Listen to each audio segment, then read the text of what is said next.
Okay.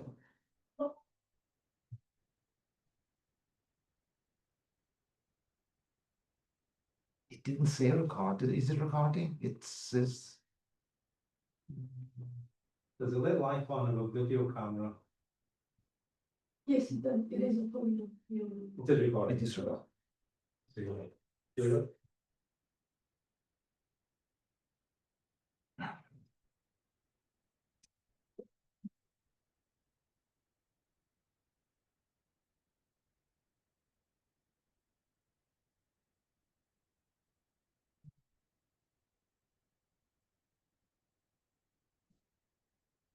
Not bad. It was a pleasure to welcome Lawrence Zoupanos to speak to us here today. He's a friend for many years, so I think we're not very So thank you very much for the invitation. Indeed, it's very nice to come to see old friends and to meet the new ones.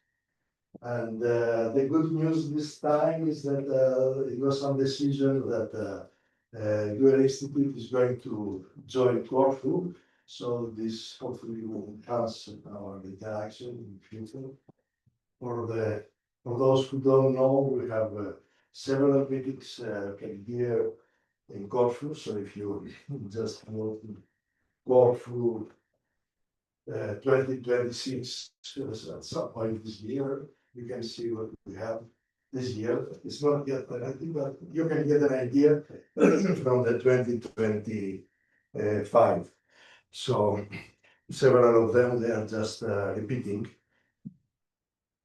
But there are going to be some new ones, in particular on gravitational waves. Okay, so what I'm going to talk about is unification of conformal and fuzzy gravities with internal interactions, which more or less is a new subject. I started the whole thing last year, I think, or 2 years ago with my students. And this is what I'm going to tell you. First of all, I will remind you, because most of you, I'm sure you don't remember, how one can describe gravity, Einstein gravity, as a gauge theory in 4 dimensions. Then I will extend this construction to conformal gravity as a gauge theory. Then I will tell you how in non-commutativity, Zoe is an expert in this, of course. This is where we met in one of these meetings, right? How one is introducing gauge theories in non-commutative spaces. And then I will briefly tell you our construction of non-commutative fuzzy gravity. And eventually I will tell you what happens if you add the fermions in the whole construction and the unification with internal interactions. So this is supposed to everybody know. So in the usual Einstein gravity, we have the metric tensor as the dynamical variable, and everything else, like Christopher symbols, Dawson, and so on, are expressed with respect to that. And this is the well-known Lagrangian axiom for Einstein-Hilbert axiom, and you get the field equations. Now, in the other formulation, you have the Firbein and the spin connection as the dynamical variables. And well, more or less everything else is expressed with respect to that. This is how it looks the axiom. And if you vary, you get the Einstein field equations, but you get also vanishing of the torsion. So let's start a little bit see how it started. The whole thing, as you see, started with Ukiyama some time ago. It was 56, so we should all be familiar. To be honest, I never saw the original paper. Apparently, sort of engaged the Lorentz group. Later, and Siama, they gauged the Poincaré group also these guys. These are very established reference and so on. And then, a couple thousand, it will come. They established the conformal. So, okay, this is how you start. You want to construct a gauge theory of the Poincare group, which has 10 generators, the translations, and the Lorentz transformations. And here I give you how the generators look like. You see also the metric. And in a way, the procedure to start with is straightforward. I mean, for every generator, you introduce a gauge field. So you introduce 4 field lines for the translation operators. Then 6 the omegas for the local for the Lorentz transformations. So this is how the gauge connection looks like. So you have the field lines, as I told you, with that, and the speed connection goes with the Lorentz rotations. And here I give you the transformation properties. The epsilon, of course, is valued on the same generators, and from that, of course, you can find easily some work, the transformation properties of the connection and of the spin. So something which I'm not going to emphasize here, but it's good to know, because here we have only gauge invariance. You can see to our last paper, actually, this is not done by us, but what is the relation of gauge invariance with the diffeomorphism invariance? It's not automatic, it gives some constraints. So one is torsionless conditions, and that you have to do things on set. But these are, let's not take us out of there.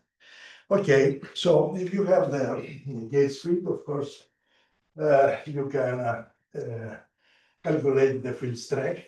And what is interesting is that the field strength, of course, is valued again to the same generators. And you see that the torsion goes together with these guys, and the two form, Riemann two form goes with Lorentz. And here I write explicitly how they look like, and are the same that they were, I showed you in the first page. So from this, by variation, you find the torsionless conditions and the equations, Einstein equations. So some small improvements to this construction. So this looks quite straightforward. Right? A small improvement is that normally if you have a gauge theory, you would like to have a semi-similar, let's say, group.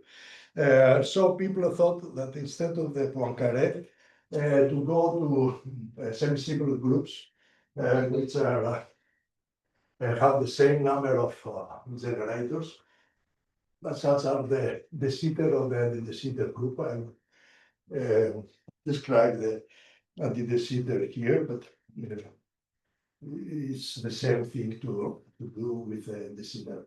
So in principle, if you go the anti-de Sitter here, you have, of course, 2 time-like directions.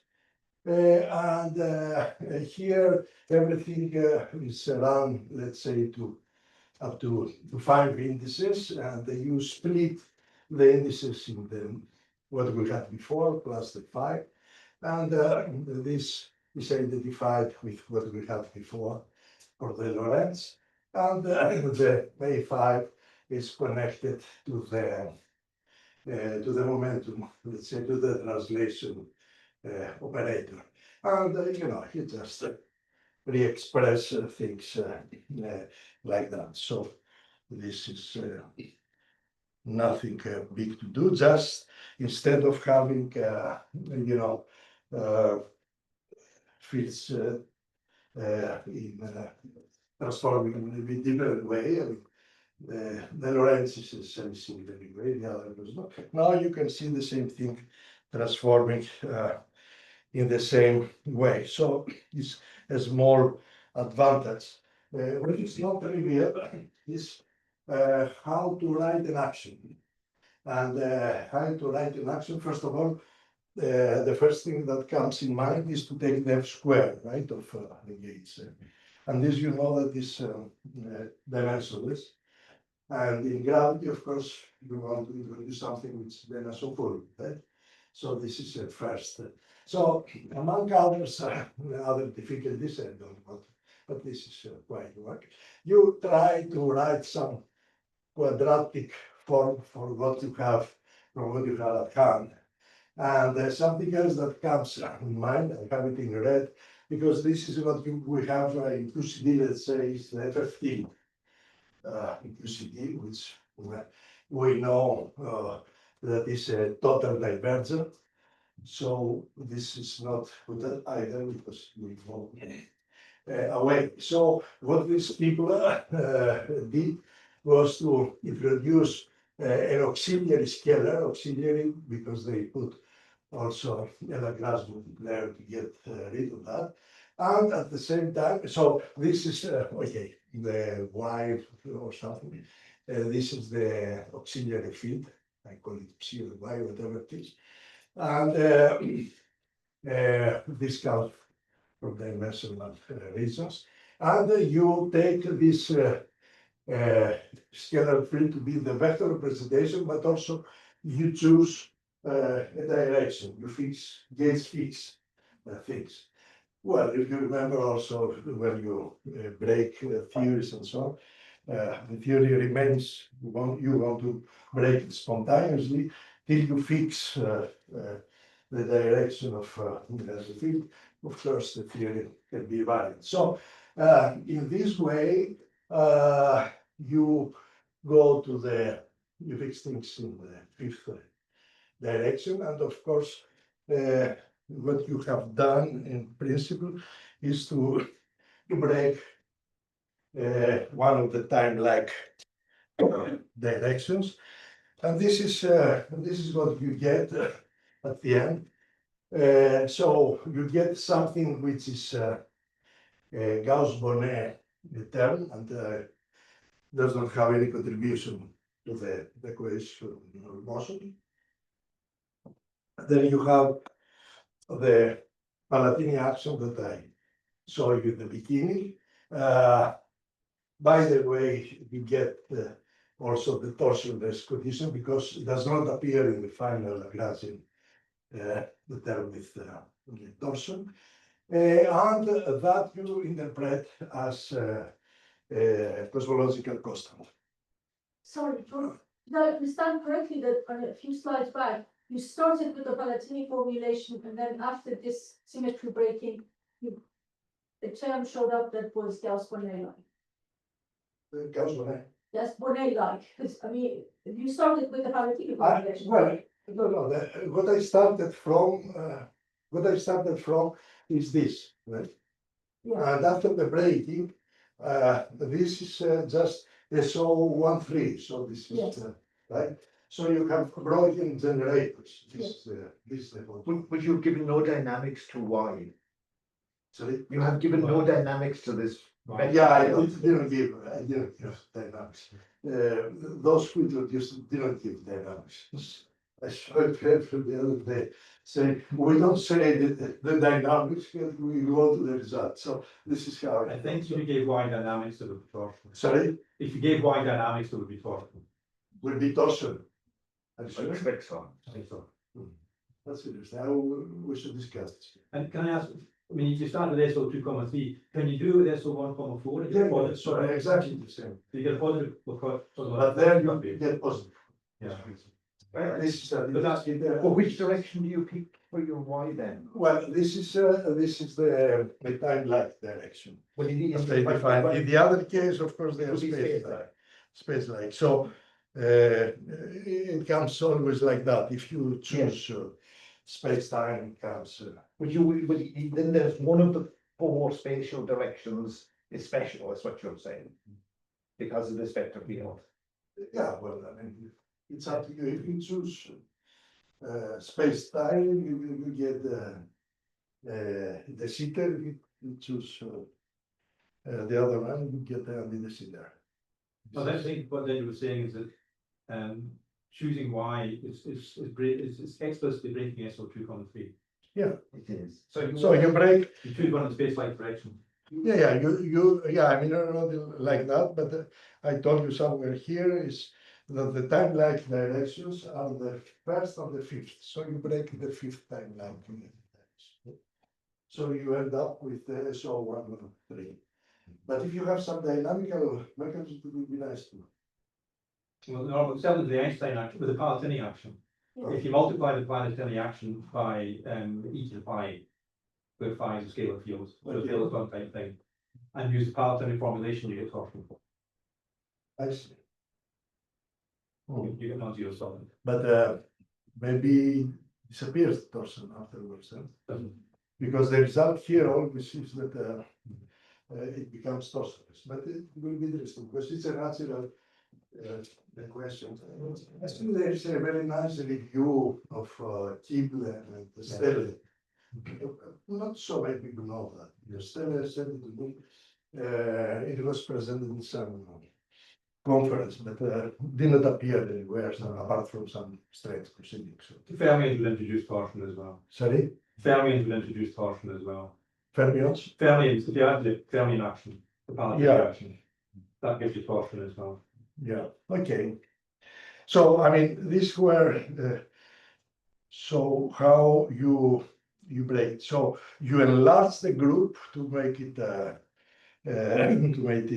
just have a group, semi-simple group, and then you break it because after all, I mean, gravity is based on the so 1-3, right? So this is the Then it just, if you do de Sitter, if you do de Sitter rather than anti-Sitter, can you go back to the last? yeah. I mean, I can show you. It's probably not important, but if you do de Sitter rather than anti-de Sitter, Yeah. if n is small, Ah. then you have an actual explanation of why the causal constant is so small compared to the Einstein. Well, it's not small enough for me.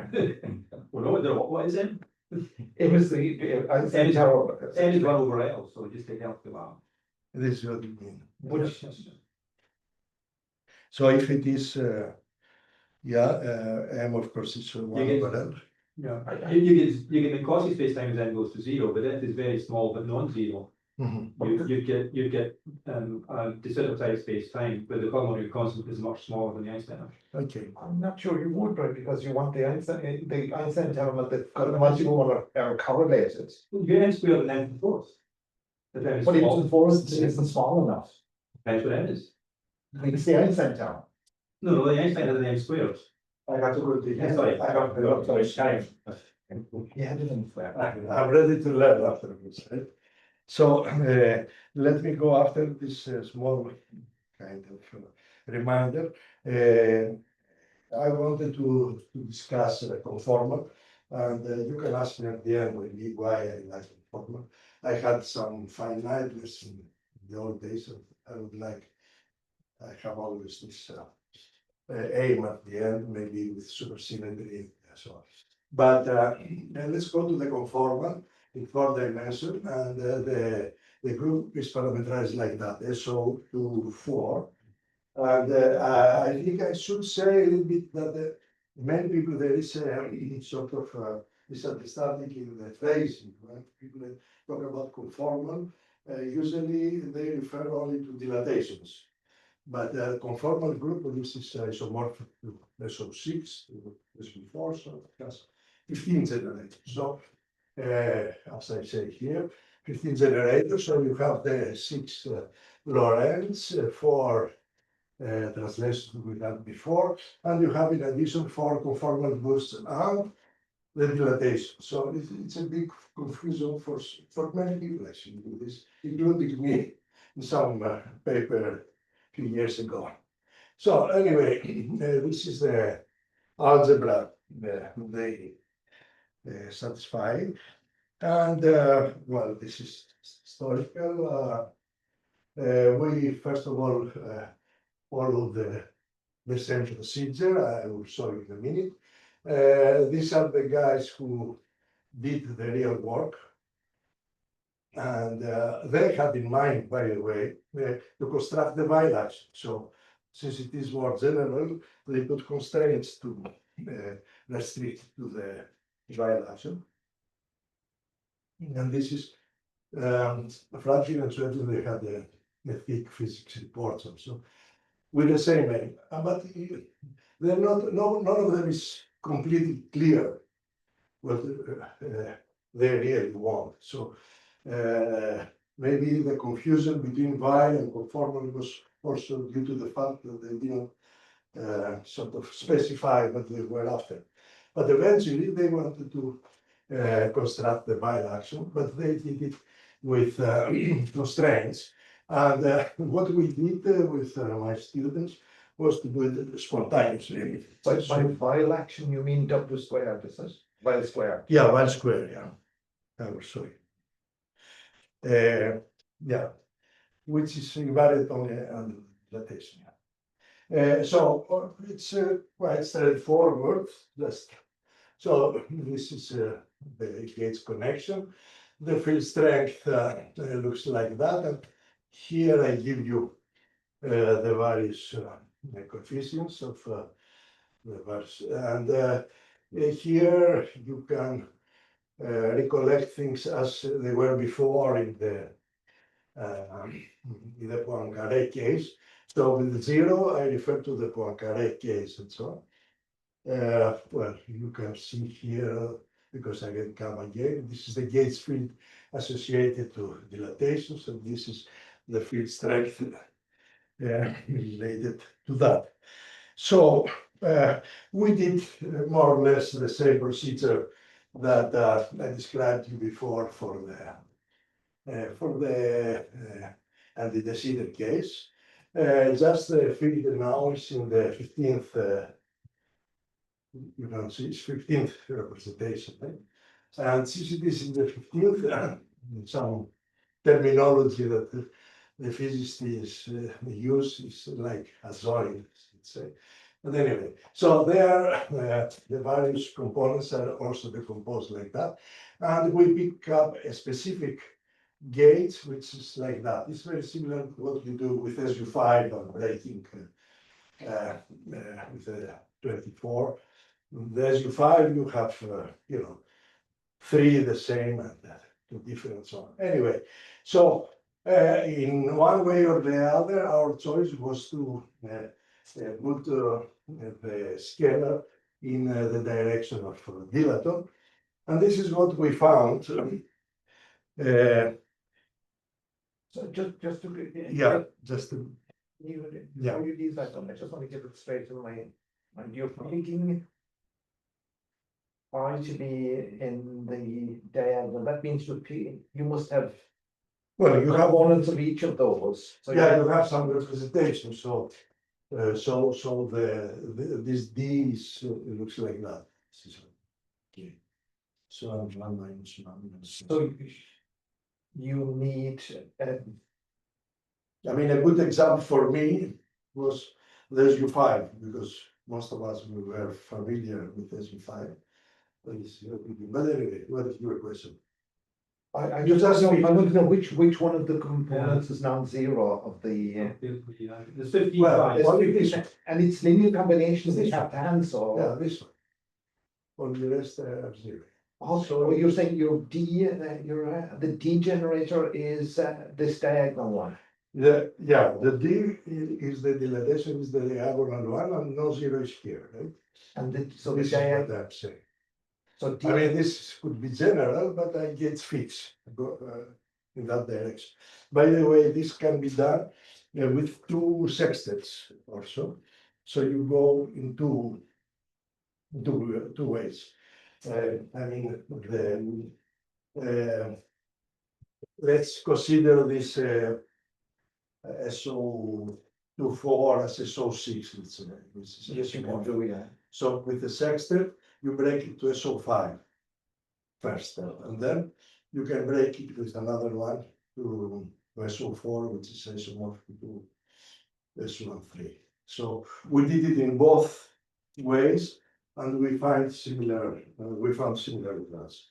So, George, may I ask a very naive question?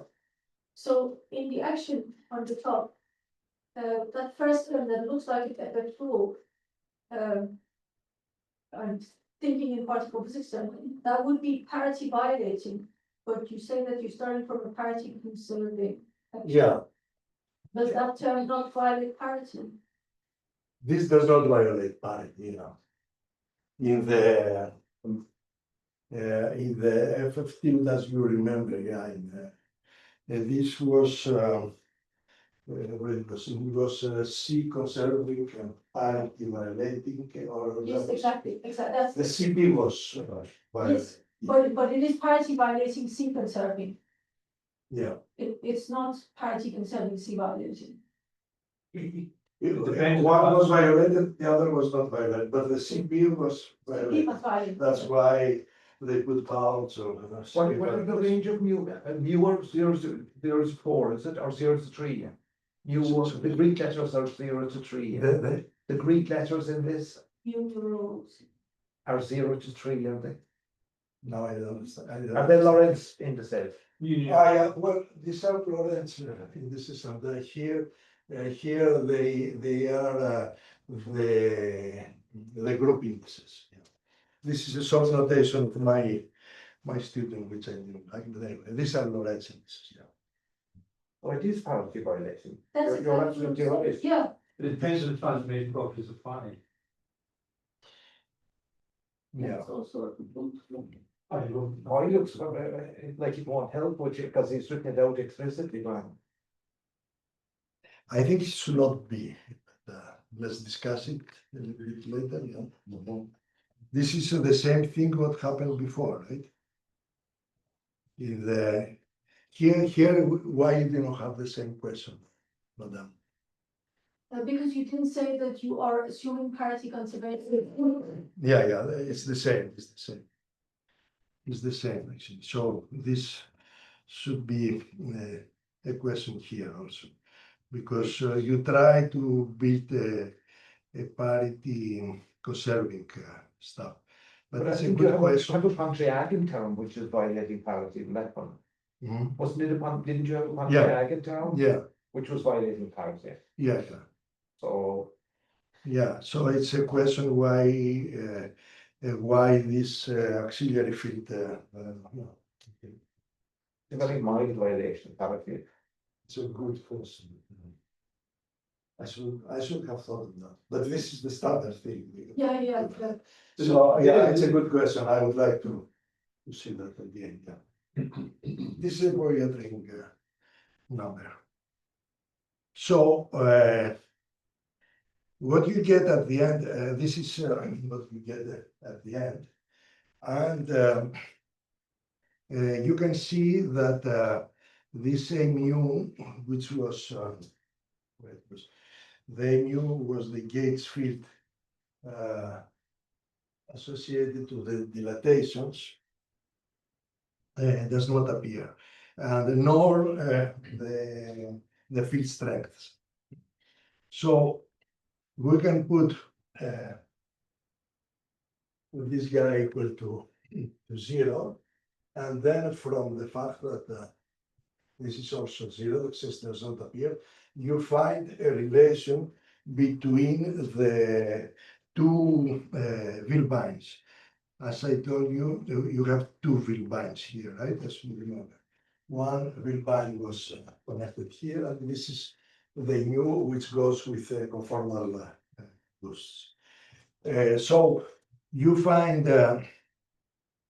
this relation from the spontaneous symmetric breaking, the theory, and then these guys they suggested two possible solutions as constraints at that time.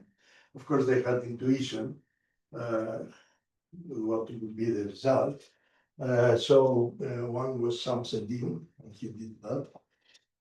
Which right, take it out. and the other is a little bit more elaborate. I mean, the first is just one proportional to the other. Right? And so what we did, since we have this relation, this has many solutions, of course. And if you take one field band proportional to the other, you find that, which is again the Gauss-Bonnet, and you find the de Sitter space for this alpha being negative. So this is how you can go from the conformal to the Einstein action with cosmological constants. Okay. And in the other case, if you take this more elaborated, let's say, relation between the two field bands, after some calculation, this is the Weyl action.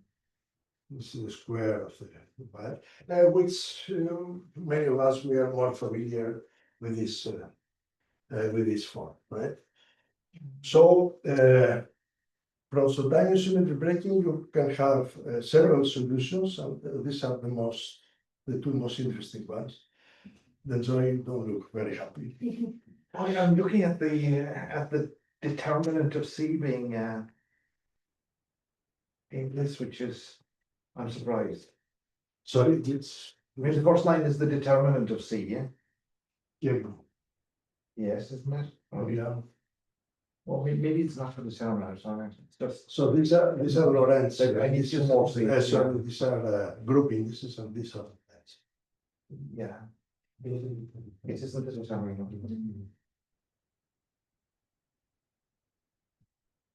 I mean, this is very standard, by the way. From these two forms are very standard. It's not. C by C. It's, Yeah, it has nothing to do with us. it's because of the traces that you can reduce it to a trace of C squared, is it?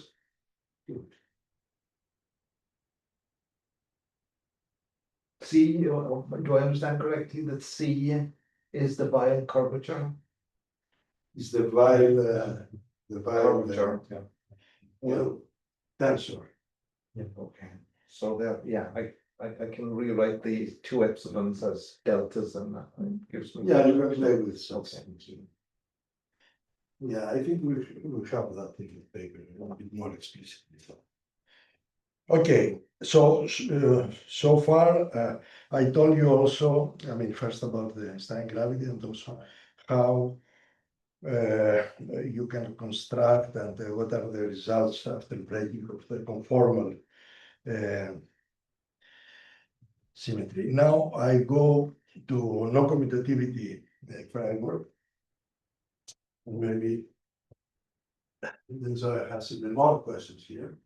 So going from the classical phase space to the quantum, of course, we replace the x and pi with operators satisfying the Heisenberg algebra.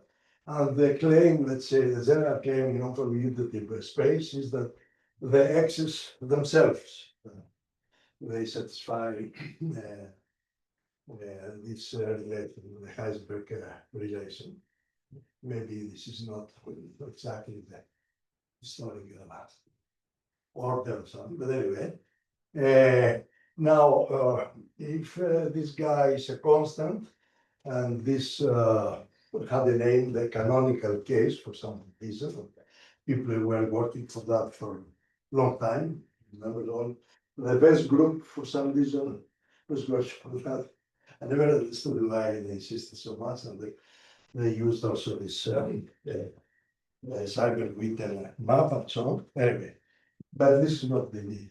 And the other one, which was for me from the beginning more interesting, is that theta is dependent from x, and of course can have this form, and the fuzzy sphere introduced by our friend John Mador was exactly of this form, I mean, for those who don't remember what is the fuzzy sphere, I mean, he started with, identified, let's say, the nexus with the generators of SU2 in some large representation, and well, proportion of that and so on. Of course, it's a toy model, but it was a good example. Okay, so this is this is the sphere. The derivation is replaced by commutators now, and integration by trace.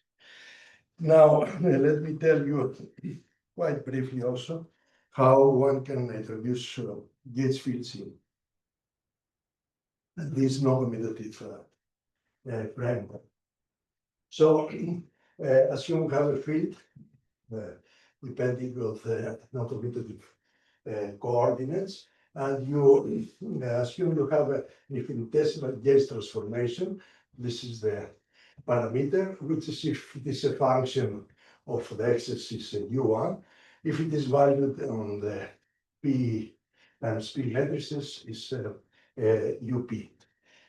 Then a natural assumption is that this delta should not affect, let's say, the transformation, the gauge transformation should not affect the coordinates. So the delta acting on the coordinates should vanish. And therefore, if you multiply here by x, the result, of course, because you will have this 0, is like that, which is not covariant. If it was covariant, it will be like that. By the way, this is a very nice paper, and was a result. There are a few more authors, but it was very explicit in the paper. I remember it was a result of huge efforts for some reason. Now everything looks more easy, but anyway. So I think you can easily be convinced that if you multiply by x, you don't have something covariant. So what the main point they did, these people, was to introduce this calligraphic, let's say xi, which does the work. So if instead of that you use the calligraphic, it is covariant what you have. And these holes you can check if you have this transformation law. Now, the next thing they did was to compare the old coordinates with a new coordinate that they introduced with linear answers.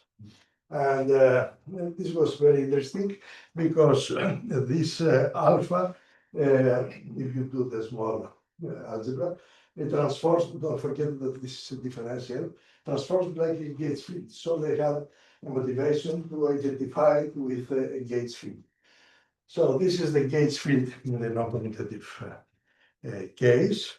And you can work out also the field strength, which is covariant, and so on. Good.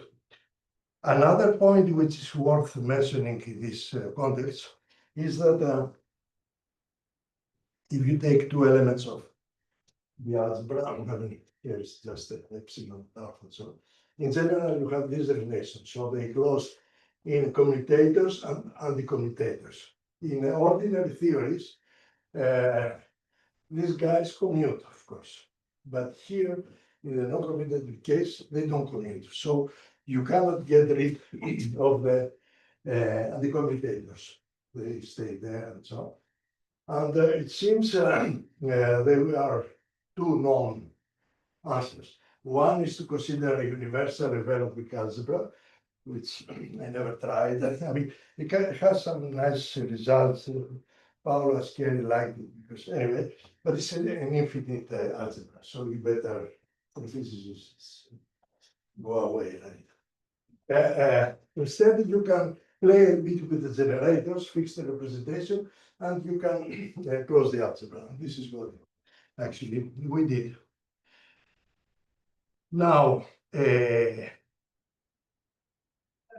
okay, so what we are after now is to construct, let's say, we have the non-covariant space, and we would like to build to put a gauge theory on that to make gravity.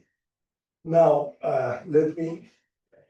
it's quite obvious why you would like to have a covariant formulation, because if you have what I said before as Just for thousand, John, let me tell you that, and I come in. If you go to the canonical case, let's say the canonical case, which is just a constant, this obviously breaks Lorentz. So you would like to construct something which does not break Lorentz. And okay, I advertised already that this thing happens if you have the Mador fuzzy sphere. It was done some work there and so on. But the final aim is to construct, let's say, a covariant space which respects it. So what was your question? Sorry. Who had the question? I mean, The two of you, or? yes, you could have left theta be degenerate. You could have left some of them be zero, which would have meant the time was commutative. But it looks like you're taking time to be an operator, Yeah. or x0 to be an operator as well. Yeah, I don't try that. You will see this also that we have is much better than we see. Okay. So, as I told you already, these people, they were insisting on the canonical form, which for some strange reason. Anyway, this is what we are after, right? We are after a four-dimensional covariant non-commutative space, and then we are supposed to build a gauge theory of that, which will be our gravity on that. So surprisingly, this question was answered by Mr. Schneider, and the year you don't see the year was 47. Quite interesting, right?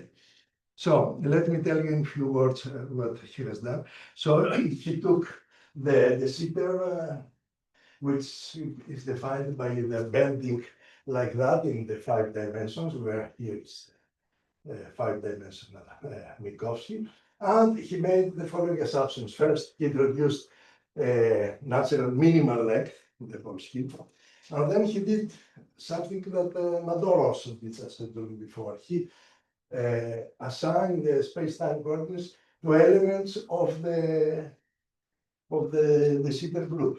So this is a very natural thing to do, right? Instead of, I mean, you have Lie groups which are by definition or whatever they are not commutative. So it's a very natural thing to do, right? To assign, as Mador did it for the SU2. SU2 exactly. This is what Mador did. For the 3 directions, he put them proportional to the generators. They don't commute, so you can construct easily out of that. So this is what he did. Let me be more explicit in that. So he started with, yeah, you see the year here. He started with the sitter group, what we said before and so on. These are the commutation relations. And then to convert the generators to physical quantities, we can here, okay, this we don't have to introduce because it's there, it's barred.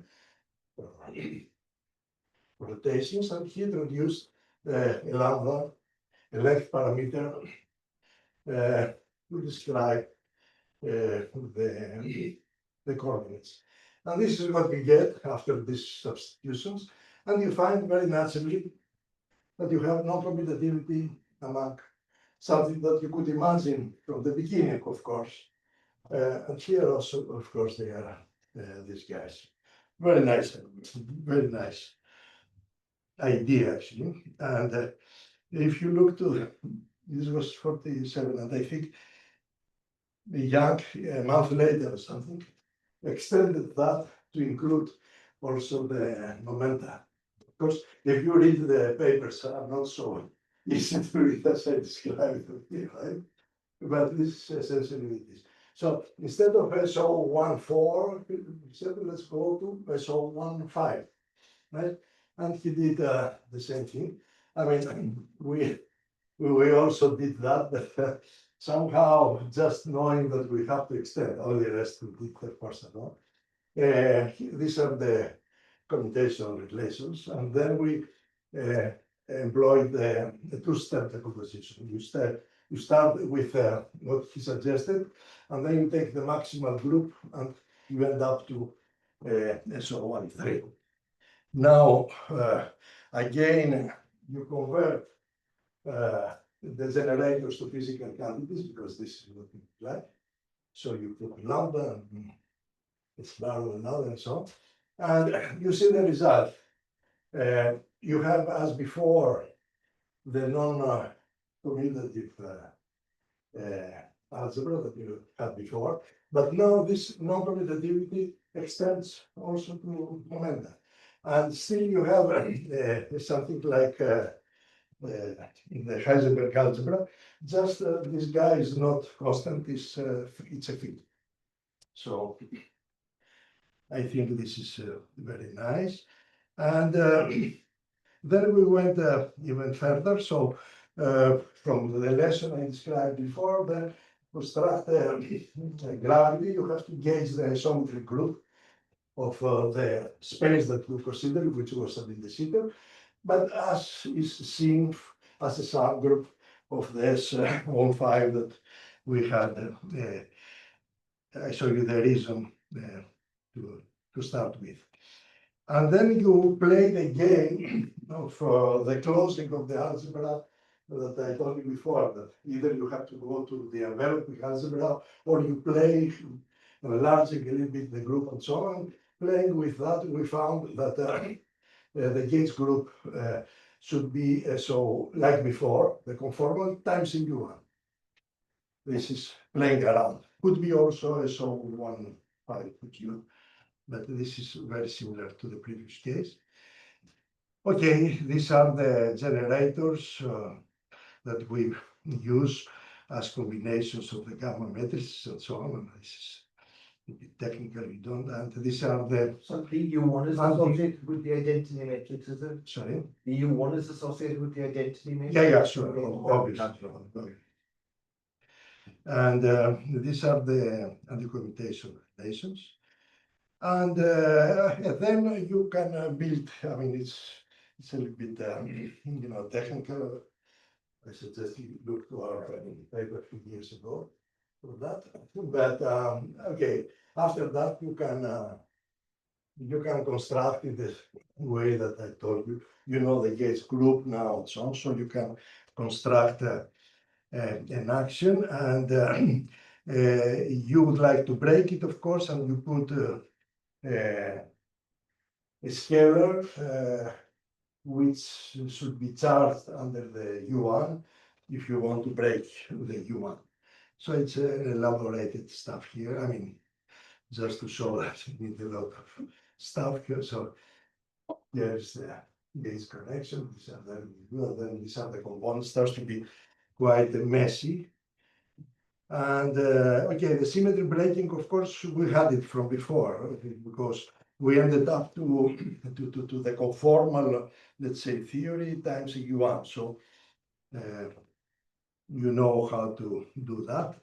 And at the end, to convince ourselves, we took the commutative limit, and anyway, you end up to things that you more or less know. So let's go to something which is rather new, because all this was known, either from us or from more clever people than us. So, so far, of course, you know the lesson that if you want to describe gravity, you just go to the tangent space and gauge it and things like that, as we did with the SO 2, 3. Something which we didn't know And let me check if you know. Is that usually we say that the Chadder space, the Chadder space of a Kerr manifold has the same dimension like. And in addition, this is what I thought. Probably this is what I think. If you have a d small d dimensional Kerr space, the group will be SOD. This is what I knew. And then Mr. Weinberg told us very long ago that it can be larger or even smaller. Now, several years after, I mean, actually, Percazzi played with this some time ago, but did not succeed to produce something realistic. I mean, these people, I was sort of inspired by their paper, right? And in the first section, they describe exactly how you can enlarge, let's say, the group of transformations of the Dutch space if you are not ready to believe what Weinberg said. And they ended up to SO 113 to describe the ordinary gravity in a unified way with SO 10. But they had some problems with the fermions and so on. So it was done some more work. And let me tell you where we are now. So from one hand, we have a Gates theory that describes gravity, and on the other hand, we know that we can describe the internal interactions as Gates theories, and if you want to use a gut like a SO10. So the idea here, of course, is to find a unified group which unifies both interactions, the gravity and the internal interactions. And we do it with SO10. So the conformal gravity we found and discussed is based on this group, or Gates group, and the fuzzy based on this group. And let's say that as a minimal try, internal interactions are described at the SO10. Then you know that it's an old story for gravified phenomenologists that in order to have a chance to have a Carrel theory, it has to be SO4 L plus 2. So the minimal stuff that you can use is SO 216, which you can break to SO 24 that we had, and SU 12, which you can break further to SO 10 plus U1, and then it's up to you if you want to get rid of that or to have it as a global and so on. So this is the basic idea, of course. And here I have some isomorphism, just to remind you that this is not very important. Various things are isomorphic to each other. And here I have some representations of SO18, how are decomposed under the things that, so remember the SU4 is SO6 or SO24, right? And so you see that if I have this representation, which happens to be the second rank, and you give atom excitation value to this direction, according to the Wald-Michels conjecture, which works most of the times, you can break this to this group.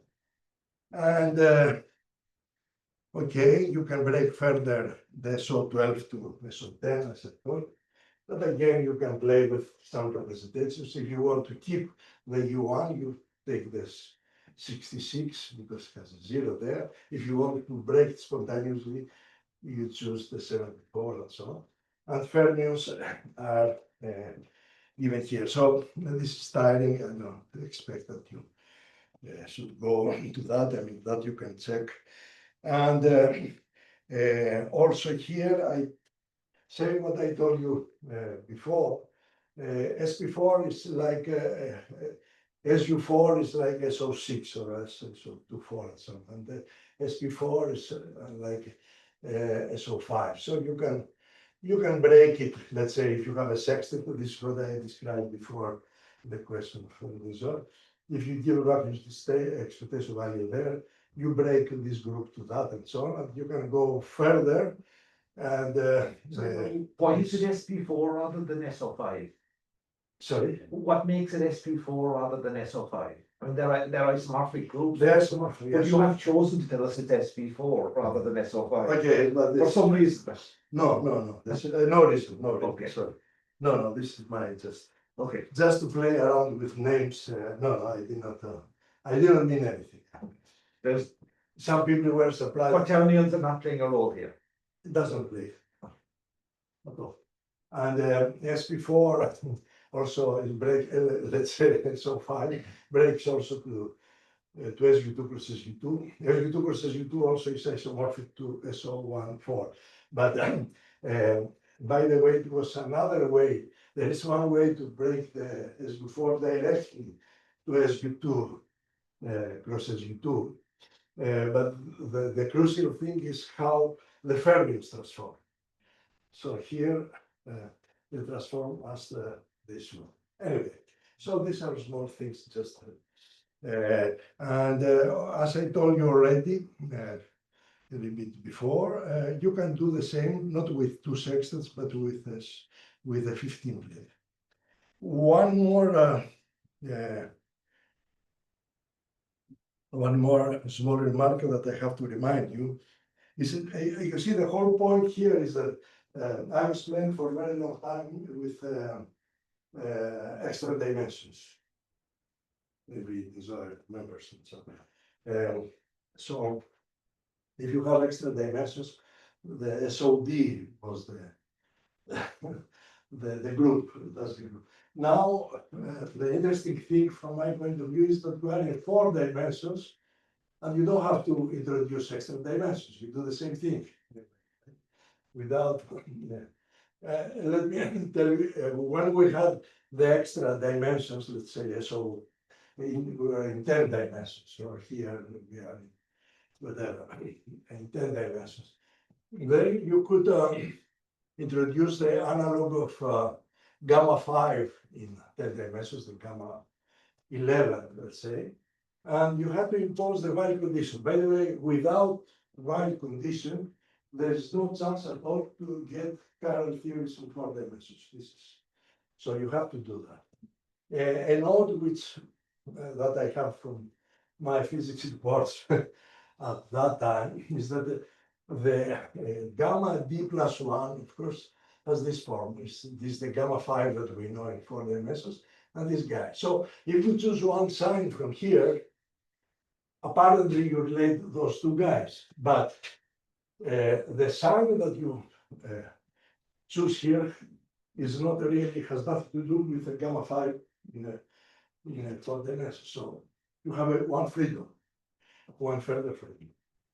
Now, something else which made a lot of confusion was me, because there are few people, experts, like maybe one of you here is, who knows in some depth how you can apply, when you can apply Weil, but also Majorana. I was used to do that when we were in 5 dimensions, because in 10 dimensions, you can apply both Weil and Majorana. Anyway, the rule is that this is the time direction, this is the space direction. Then Weil Majorana exists when S minus is 0 modulo 8. So in our case, unfortunately, which is SO216, cannot be applied, right? Because you have 16 minus whatever, 2, which is not proportional to 8. And this is, yeah, so we cannot apply it. But we know that this, from the past, we knew that in 10 dimensions, which is O1,9, you can, but also you can apply it here, which I will show you what we are writing right now. Don't write it before us. My students are a little slowish. I told them since summer, but anyway. So we cannot apply it. As a result, I mean, the whole thing,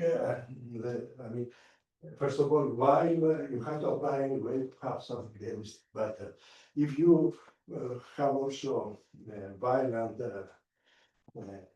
Majorana condition, you can reduce the number of generations. So unfortunately, this nice scheme, I think all the rest is nice, ends up with 4 multiplets of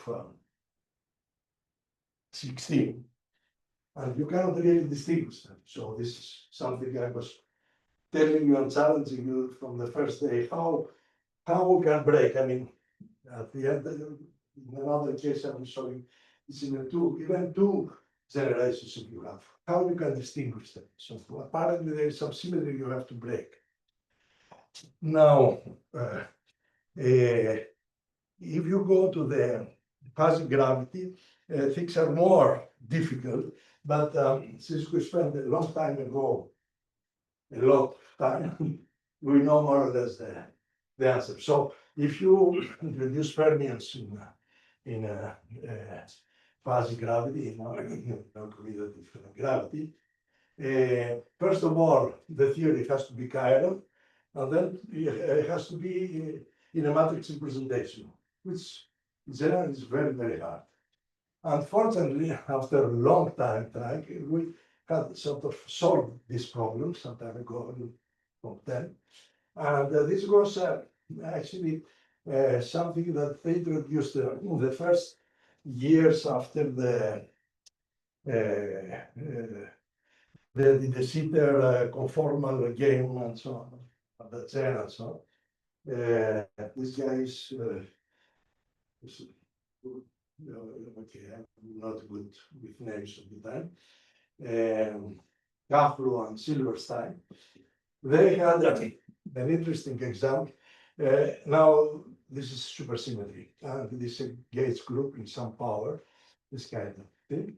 And now the message is that instead of using fundamental spinor or a joint that we use most of the time, you can use bifundamental representation. So these are chiral, and they are also matrix representation. So in this case, instead of starting with the SO216 that I said, you go to the next step and you introduce fermions like that. So I think, yeah, then we did some more work here, but I don't want to bother you. I mean, I think I spent quite some time. And let me tell you only the last thing that I sort of advertised. If you want to do the minimal thing, let's say, what you, and you would like only to have a sub 10 and so on. What you will do, but applying also the Majorana condition. So you start with that. 17 minus 1, 16 is modulo 8, so you can apply that. So, I mean, it's the kind of breaking that we discussed before. Just you see that here you have to go through the channel of the Sitter. So you cannot be led to something realistic. Every spontaneous symmetry breaking that you have contributes positively in the cosmological constant. So you want something negative in order to balance things, right? You are an expert in cosmological constants, Brian. So if you have everything positive, you cannot go very far, right? Fortunately, this is what I heard in Corfu last time. I didn't know it. So we check in addition of propose some breaking mechanisms. So this is what we used so far, as we said before, times F. And so he said, okay, we can substitute one of them with a covariant derivative, or we can get rid of all of that and we put covariant derivatives. And then, you know, you can play with the signs and you can end up to something else. So this is your we're doing now, and having Weil and Majorana conditions, you can end up to two families identical. Still, you don't solve the problem. And okay, that's it, I think, from my side.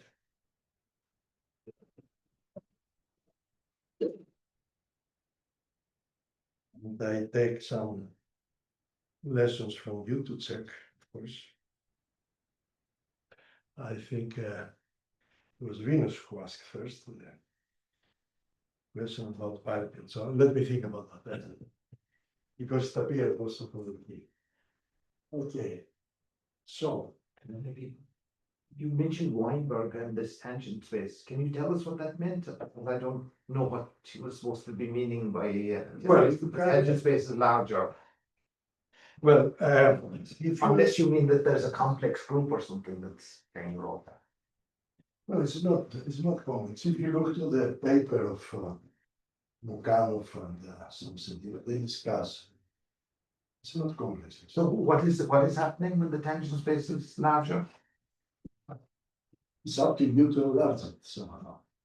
The transformation properties, not the tangent space itself, but the transformations on the tangent space. Sometimes when I present things like that, I say that it's different. You can enlarge the tangent space. No, the tangent space is, the dimension of that's the care. Okay. But the group of transformations, it seems is bigger. So I'm trying to understand a little bit more, but Is that like a generalization of enlarging the Lorentz group to the Poincaré group? sorry, Is that like a generalization of enlarging the Lorentz group to the Poincaré group? yeah, Yeah. some. So the space is still four-dimensional. it's just- Yeah. From this point of view, yeah, that's a good example. Okay. So you can see You can enlarge transformation properties, not a. Transformation, okay, you don't say Okay. the tangent space.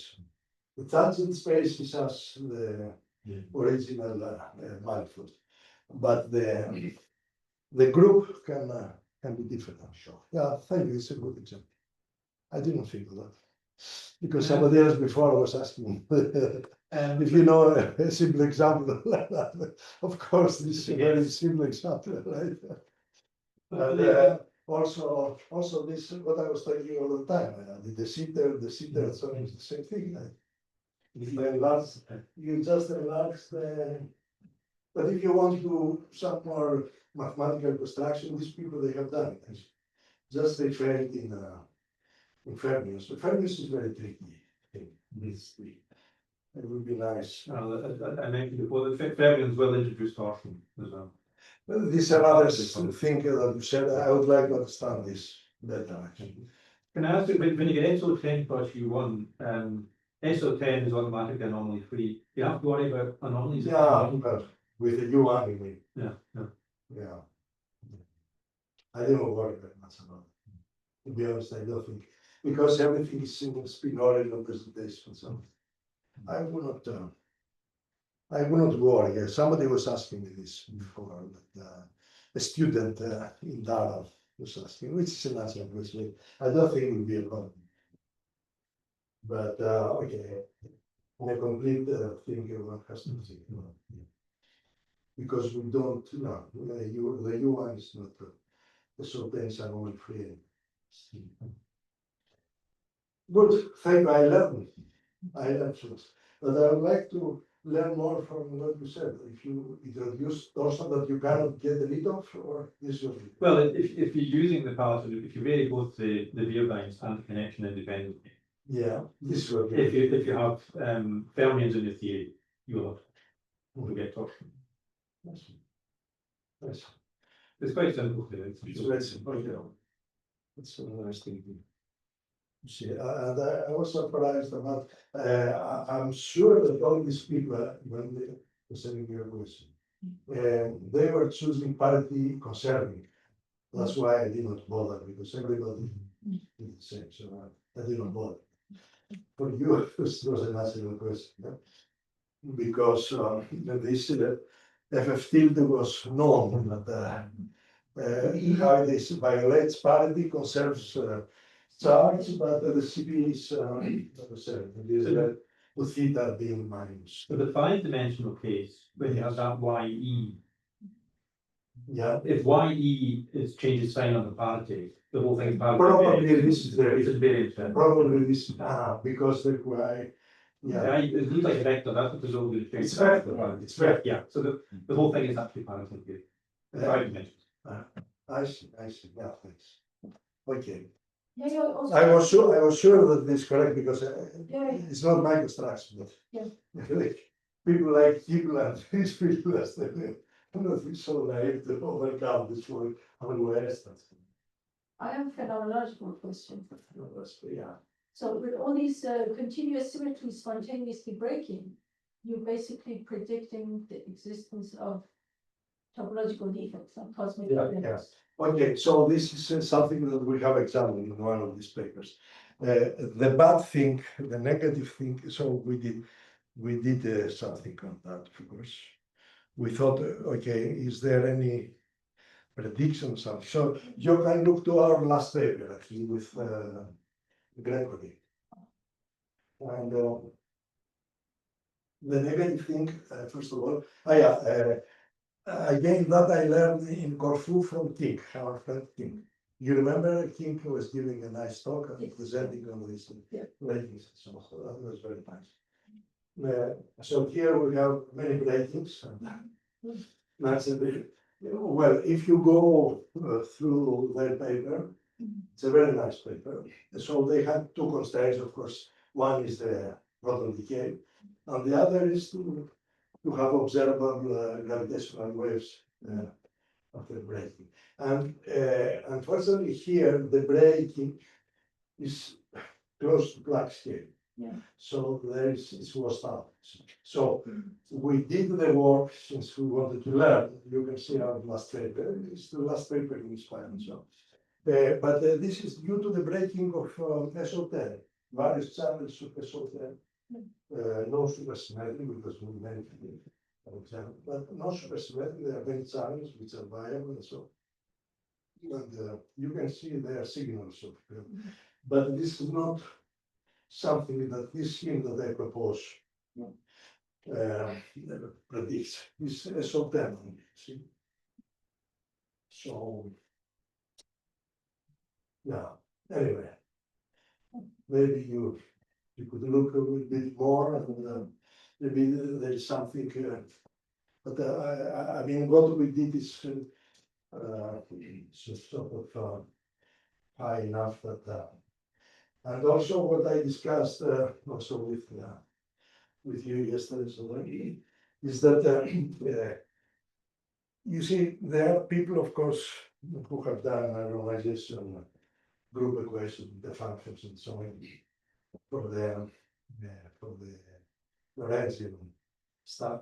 But when you have gravity, you have only all the calculations have been done using Euclidean functions. And what I noticed the last years is that somehow people, in particular in this asymptotically safe gravity and things like that, they freely, even Stelle, who was the guy who proved that all these things are normalized, right?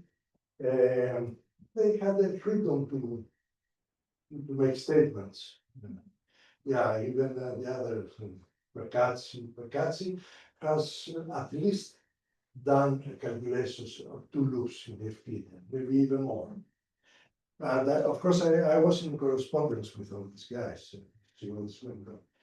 And I was quite excited by the fact that Donahue, you asked me yesterday, did you look into his paper? Not yet.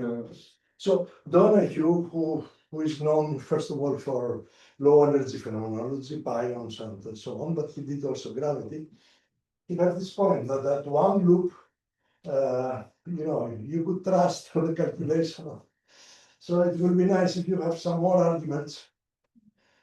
Give me, I would be very happy, because so in any case, to get an estimate of what I told you, where all these breakings take place and so on, we use the one loop radius group equation in the Lorentzian case, and we used it here because there are some arguments that will be the same. Otherwise, I cannot give you the answer that, you know, how you know where all this happens, right? Intuition tells you very close to Planck's theory, but if you calculate the value for beta function, it's somewhere in 10 to the 18, so it's enough to know all these things with information to post out. Good. So we all learn something. That's related. Right. It's second.